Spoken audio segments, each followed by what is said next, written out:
warahmatullahi wabarakatuh.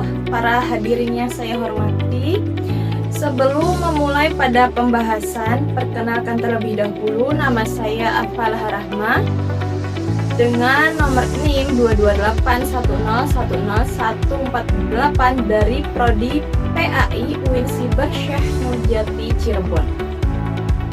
Pada kesempatan ilmiah ini, saya akan memaparkan bagaimana pendidikan agama Islam sebagai disiplin ilmu normatif sekaligus praktis dapat berperan strategis dalam mewujudkan tujuan pembangunan berkelanjutan atau Sustainable Development Goals yang bisa kita sebut juga dengan SDGs. Materi ini saya bangun berdasarkan kajian dalam dokumen kerja integrasikan isu SDGs 4, 5, 10, 13, dan 16 dalam pembelajaran PAI. SDGs bukan hanya isu global, tetapi agenda moral kemanusiaan. Pendidikan agama Islam memiliki mandat profetik yang membangun manusia beriman, berilmu, berkeadilan, dan berkeadaban. Oleh karena itu, integrasi SDGs bukan sekedar opsi pedagogis, melainkan keniscayaan teologis. Ada 5 SDGs yang paling relevan untuk pembelajaran PAI. Yang pertama ada SDGs 4, yaitu pendidikan berkualitas. Yang kedua SDGs 5, kesetaraan gender. Yang ketiga ada SDGs 10, yaitu pengurangan ketimpangan. Yang keempat ada SDGs 13, aksi terhadap perubahan iklim. Dan yang terakhir SDGs 16, perdamaian, keadilan, kelembagaan yang tangguh. Yang pertama-tama saya akan membahas SDGs 4, yaitu pendidikan berkualitas dalam PAI. Integrasi SDGs 4 dalam PAI menegaskan bahwa pendidikan Islam harus memiliki kriteria berikut.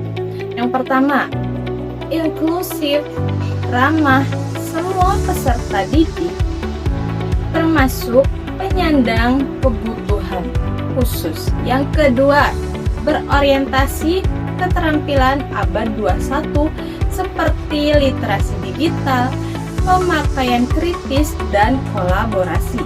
Yang ketiga, memanfaatkan Open Educational Research atau OER untuk membuka akses materi pembelajaran yang luas dan berkualitas. Yang keempat, mendorong pendidikan berkeadilan melalui instrumen sosial keagamaan seperti wakaf untuk pendidikan. Hasilnya, PAI tidak hanya mengajarkan akhlak, tetapi membentuk kepastian belajar sepanjang hayat. Kita akan membahas SDGs 5, yaitu kesetaraan gender melalui perspektif Islam. Pembelajaran PAI sangat strategis dalam meneguhkan nilai kesetaraan gender. Perlu poin-poin yang sangat penting yang harus ditekankan. Yang pertama, Islam sangat menghormati perempuan sebagai subjek peradaban. Contoh nyatanya seperti Khadijah radhiyallahu anhu dan Aisyah radhiyallahu anhu sebagai tokoh intelektual dan pemimpin.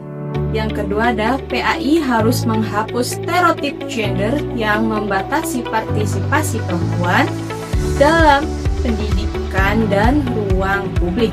Yang ketiga ada pembelajaran berbasis proyek lintas gender dapat menumbuhkan kolaborasi, empati, dan sikap saling menghargai. Dan yang terakhir, sekolah perlu membangun ruang aman dari kekerasan, diskriminasi, dan bullying yang berbasis gender.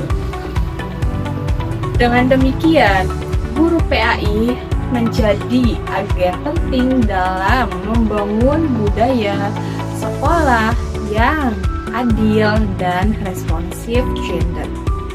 Selanjutnya kita akan membahas SDGs 10, yaitu pengurangan ketimpangan dalam perspektif keislaman.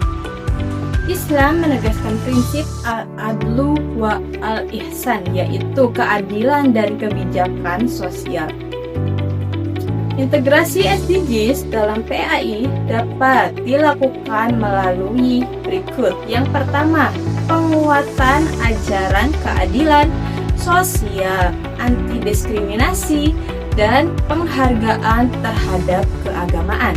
Yang kedua, pembelajaran berbasis dialog lintas sosial budaya agar siswa menghargai perbedaan ekonomi, etnis, maupun status sosial. Yang ketiga ada kegiatan pengabdian masyarakat seperti program layanan sosial atau berbagi dengan kelompok rentan. Yang keempat ada pemanfaatan teknologi pendidikan untuk memperkecil kesenjangan akses belajar melalui pendidikan agama. Ketimpangan sosial dapat dibahas secara lebih bermakna dan aplikatif. Selanjutnya kita akan membahas SDGs 13, yaitu aksi iklim dalam etika lingkungan Islam. Isu perubahan iklim adalah isu moral dan spiritual Islam yang mengajarkan manusia sebagai khalifah fil ard, yaitu manusia sebagai penjaga bumi. Integrasi SDGs 13 dalam PAI dapat berupa yang pertama ada penguatan ajaran Qur'ani tentang larangan melakukan kerusakan atau fasad di al-ard. Yang kedua, membaca ayat-ayat kauniyah untuk memahami hubungan manusia atau alam. Yang ketiga ada kegiatan praktik seperti penghijauan, manajemen sampah, hemat energi, dan gaya hidup yang berkelanjutan. Yang keempat ada proyek sekolah tentang literasi lingkungan yang berbasis nilai Islam.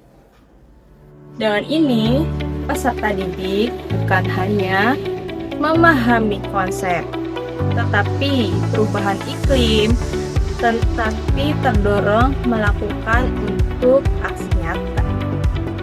Selanjutnya kita akan membahas SDGs 16, yaitu perdamaian, keadilan, dan moderasi beragama. SDGs 16 sangat erat dengan spirit pendidikan agama Islam. Oleh karena itu, membangun masyarakat yang damai, yang adil, dan yang bermartabat perlu implementasinya, yaitu meliputi yang pertama, pendidikan moderasi beragama, anti ekstremisme, dan anti kekerasan. Yang kedua, penguatan resolusi konflik melalui dialog, melalui musyawarah, dan melalui empati. Yang ketiga ada literasi kewargaan global, yaitu global citizenship, agar peserta didik mampu memahami peran mereka sebagai warga dunia. Dan yang terakhir ada pengelolaan lembaga pendidikan yang demokratis, yang inklusif, dan akuntabel. Dengan demikian, PAI berperan untuk membentuk karakter damai, karakter bijak, dan karakter toleran.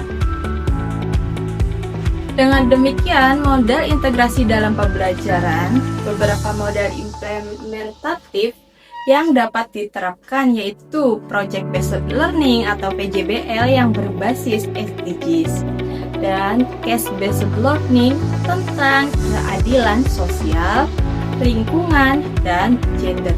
Yang ketiga ada kontekstualisasi ayat Quran dan hadis dalam isu global. Dan yang terakhir ada kolaborasi lintas disiplin seperti PAI, X geografi iklim, PAI X sosiologi, dan ketimpangan. Integrasi SDGs dalam pendidikan agama Islam bukan sekedar penyesuaian kurikulum saja, tetapi melainkan ada penguatan visi profetik pendidikan. Yang kedua ada membangun karakter global yang berakar pada nilai Islam. Dan yang terakhir ada upaya membangun generasi yang religius, generasi yang berkeadaban, serta generasi yang berkeadilan dan yang peduli terhadap lingkungan. Dengan demikian, pendidikan agama Islam menjadi ruang pembangunan kecakapan spiritual sekaligus kompetensi sosial global. Sekian dari saya, terima kasih sudah menonton sampai habis. Kurang dan lebihnya mohon dimaafkan. Wabillahi taufik wal hidayah. Wassalamualaikum warahmatullahi wabarakatuh.